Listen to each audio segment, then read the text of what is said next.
So now today I am discussing about the syllabus of the biology regarding to 10th class.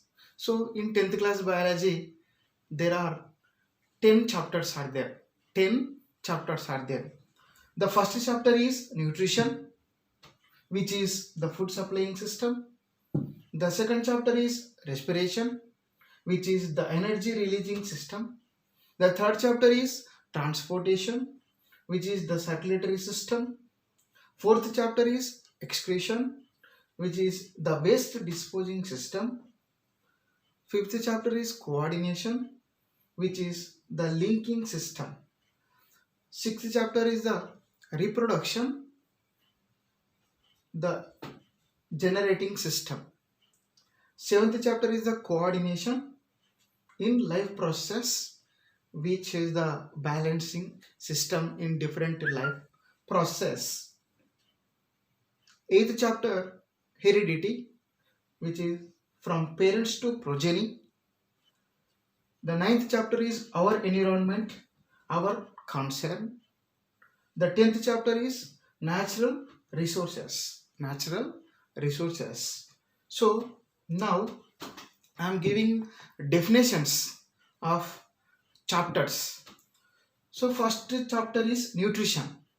Nutrition means the procurement of nutrients into the body is called nutrition, or the gathering of the nutrients is known as nutrition.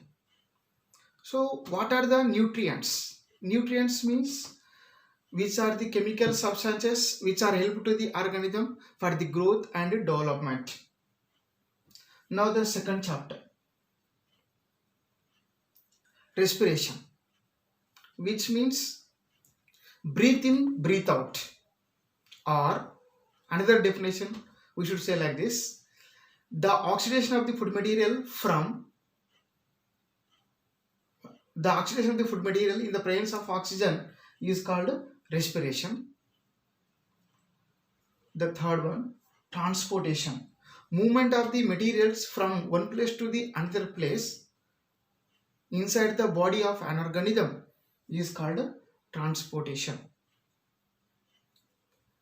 Excretion, the process of elimination of nitrogenous waste substances from body of an organism is called excretion. Next, fifth chapter, coordination. Coordination means equilibrium, means in our body there will be different systems are there. They may work together.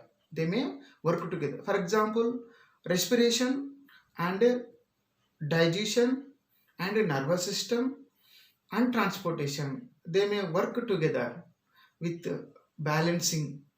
So the coordination. Similarly, we are also, our body parts also should work with coordination. For example, while walking, while talking, and for example, whenever we are crossing a road, whenever vehicle is coming towards you, if it is maybe hit to you, immediately your eyes may see, and you may jump outside. So here,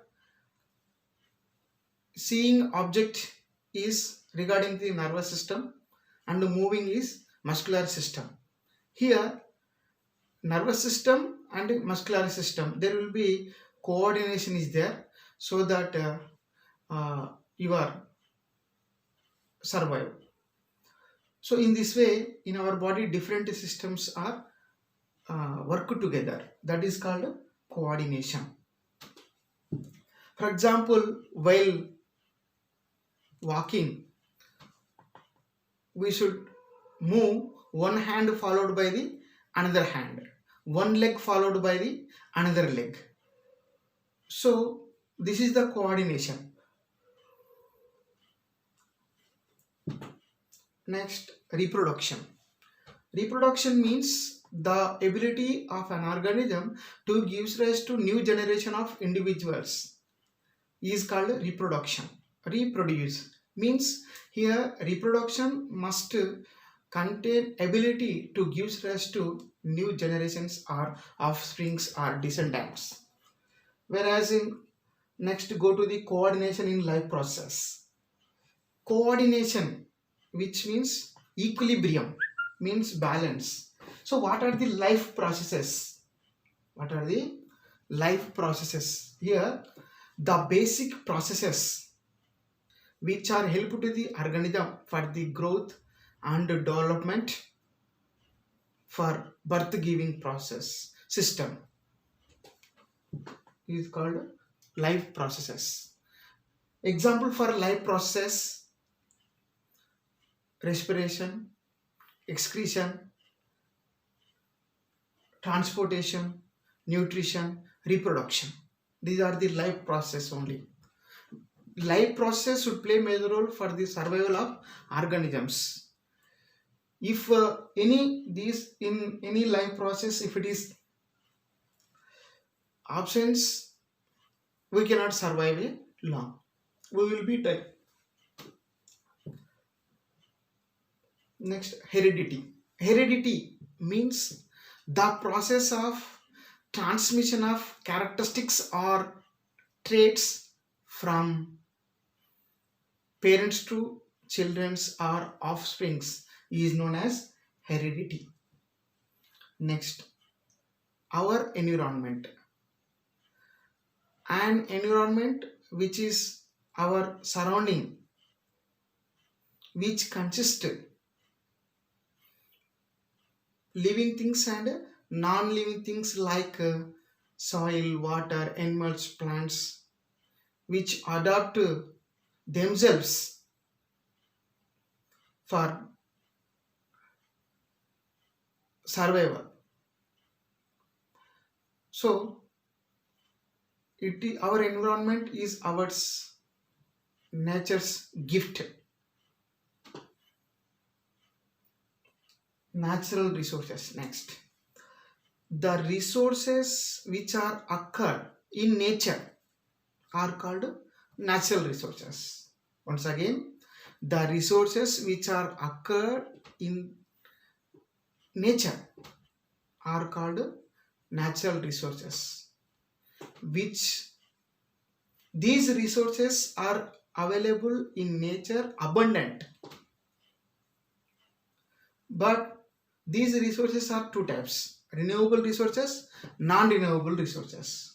Renewable resources means the resources which renew or replenish or reproduce are called renewable resources. For example, air, water, soil, animals, plants. These are the example for renewable resources. Whereas non-renewable resources, the resources which cannot renew or which cannot replenish are called non-renewable resources. For example, kerosene, petrol, diesel. These are the example for non-renewable resources. So this is the introduction of chapters in 10th class biology. So next class we will discuss about nutrition chapter. So thanks for listening this class.